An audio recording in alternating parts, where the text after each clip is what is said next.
নমস্কাৰ, মই কংকনা মোৰ অন্য এটি মিনি ব্লগলৈ আপোনালোক সকলোকে স্বাগতম জনাইছোঁ। এয়া হাঁহ মায়ে যি গোটাইছে ডাঠা, নৰসিংহ, ভেদাইলতা আৰু লাও আগ ককাহঁতৰ ঘৰত লৈ যাবৰ কাৰণে। আজি ককাহঁতৰ ঘৰত গৈছিলোঁ। মা, মই, দেউতা আৰু ভাইটিক আমি গোটেইকেইটাই গৈছিলোঁ আৰু তেনেকৈ এইটো গৈ থাকোঁতে অকণমান ভিডিঅ' ক্লিপ লৈছিলোঁ। তেনেকৈ আৰু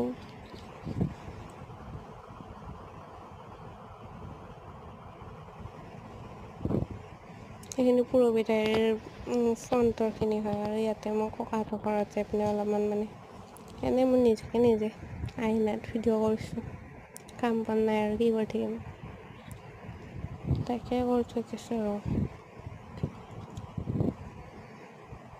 ভিডিঅ'বিলাক যদি চাই ভাল পায় তেতিয়াহ'লে like, comment, share and subscribe কৰি দিব। Thank U.